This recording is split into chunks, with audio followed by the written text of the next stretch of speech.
999 হচ্ছে 1000 থেকে 1 বিয়োগ করলে পাওয়া যাবে। কত বিয়োগ করলে পাওয়া যাবে?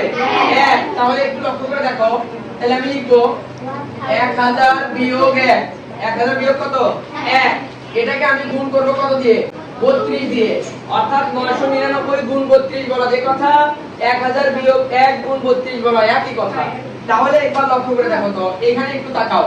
এখানে কি 1000 দিয়ে আমরা 32 কে গুণ করব না? মাঝখানে কি হবে? বিয়োগ। তারপরে 1 দিয়ে একবার 32 কে গুণ করব না? তাহলে আমরা কি লিখব বলো তো? আমরা লিখব হচ্ছে 1000 গুণ 32 মাঝখানে বিয়োগ। তারপরে কত? 1 গুণ 32। 32 দিয়ে 1000 কে গুণ করলে কত হবে? 32000 বিয়োগ এখানে 32 কে কত হবে? 32। তাহলে বিয়োগ করলে आंसर কত হবে? 2 আছে 10 হবে 8 হাত থেকে কত? 1 1 গেল 3 এর মধ্যে 4 4 আছে 10 হবে কত? 6 হাত থেকে কত? 1 1 গেল এখানে তাহলে 1 আছে 10 হবে কত? 9 হাতে থেকে কত? 1 1 গেল এখানে 2 থেকে 1 বিয়োগ করলে কত? 1 এখানে কত হবে? 3 মিলছে?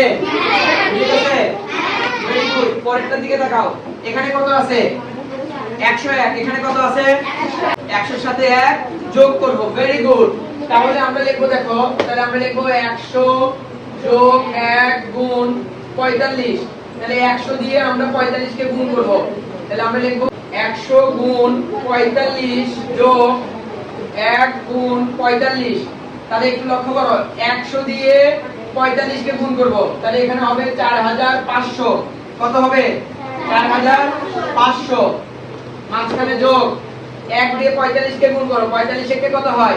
45। খুবই সিম্পল। এখানে 45 45 তাহলে 4545। তাহলে 4545 এটাই হচ্ছে আমাদের অ্যানসার। তুলে নাও। তোমরা কি সহজ পদ্ধতি বুঝতে পারছো? কঠিন না সহজ? এটার নাম কি দিস ইজ সহজ। এটার নাম কি? এটার নাম কি দিস ইজ সহজ।